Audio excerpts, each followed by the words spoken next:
To talk about some underrated movies. So this is episode 6 of underrated movies.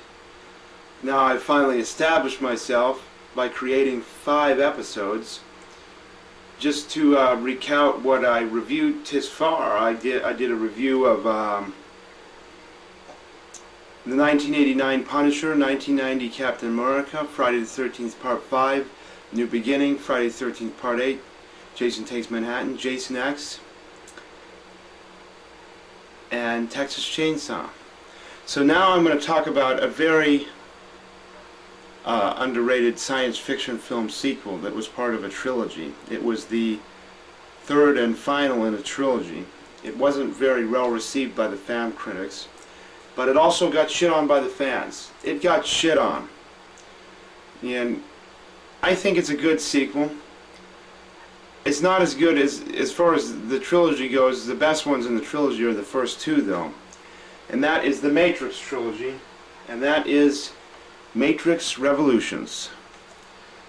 Now, Matrix Revolutions came out in 2003. It came out during November.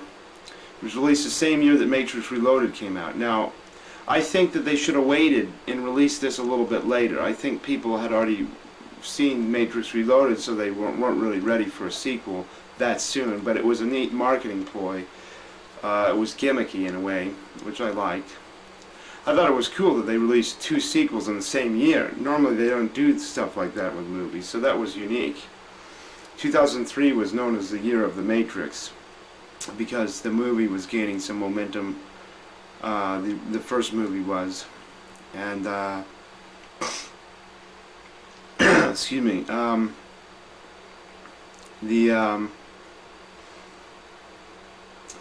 The second one came out in May, and then this one came out in November.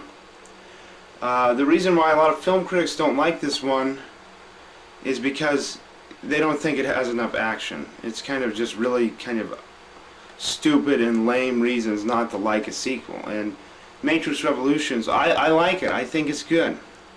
And I think this movie got fucking shit on. It got fucking shit on just like all the other fucking movies I reviewed, which pisses me off, because I think this is a good sequel. I think it's got a lot of potential. What I like about it is it takes place more on Zion and less in the Matrix. The other two, they take place more on the Matrix. This one takes place more in Zion. And it shows the Sentinels as their final descent onto Zion to try to destroy it. So they ride in these mech machines, which is pictured here. You get a shot of that right here on the front of the DVD cover. It's kind of a glare there. And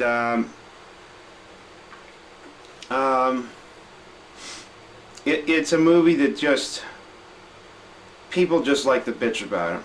They don't have much good stuff to say about it as a sequel. It's like sometimes less is more, and that's kind of the case with Matrix Revolutions. I think the conclusion of the movie is fantastic. You kind of anticipate them going into the Matrix because they're not in it for a long extended period of time, so you know that they're going to go back into it.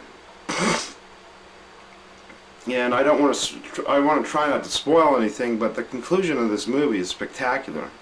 It's a good way to close the trilogy and conclude the movie, and it's kind of sad in a way, and it's kind of a happy ending at the same time, so it's a little bit of both. And you don't quite know how it's going to end. You know, that it kind of keeps you guessing. You know, with the first Matrix, you have no idea when I first saw it that it was going to be a trilogy. You know, and I like how it makes this kung fu with science fiction. It's like kung fu. It's like sci-fi action kung fu movie. And there's not a lot of martial arts fighting. It's more fighting with machines. But science fiction is very high tech. You know, that's what makes it science fiction. It's futuristic in that, and it's technology. And this definitely celebrates that, and in that way. And I don't think it's the greatest sequel ever, but it is a really good sequel. Between Matrix Reloaded and Matrix Revolutions, I actually happen to like Matrix Reloaded better. But I'm not to say I don't like this. I do really like it. It's one of those that is more based around dialogue and story, and further developing the characters and showing the world of Zion more than showing what's in the Matrix, because they've already showed you that in the previous two movies. You really get to know a lot of the atmosphere or the place of origin where these people live that are away from these machines. So in that sense, I find it very clever. And it's highly philosophical too. I love philosophy. I like Friedrich Nietzsche, I like William Kant, I like Aleister Crowley, I like, he's not a philosopher, but I happen to like him. I like William Shakespeare, I like Edgar Allan Poe. It definitely throws that in there too. And you know, and then you got Ayn Rand, you know, and it's definitely got elements of her philosophy in there too. So all this great philosophical stuff is packed in, and you can find every religion you can think of in the Matrix trilogy, I should say. Whether you agree with it or disagree with it, you're going to find it. You know, and I'm not Christian, I hate Christianity, I'm not religious.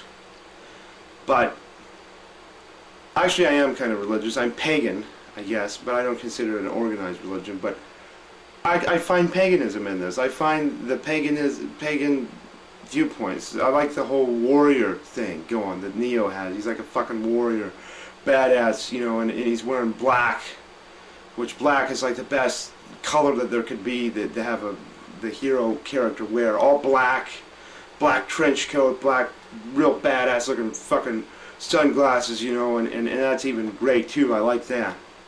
You know, and I'm irate, I'm angry when I do these reviews, because these are movies that I'm doing them justice by doing these reviews. I'm one of the few, you know, there's other people that like these movies that I review, and those people, if they have a lot of good things to say to the movies, I invite them to send their compliments, or not their compliments, but their comments. And if they like that movie, then tell me why they like it. If they don't like it, they can tell me why they don't like it, as long as they don't act like hostile assholes and try to put me down for liking the films. But mainly, I like to know why people like these movies, and sometimes why they don't like them. That's why I do these reviews, and that's why I created this YouTube web series, because I thought I could review a ton of things. You know, I could review my favorite movies. A good example of one of my favorite movies would be Evil Dead. I could do a review of Evil Dead, but I'm not going to do a review of Evil Dead due to the factor that everybody knows about that movie, and it is a really good movie, and it's like, I'm going to do movies that not a lot of people know about or not very well received.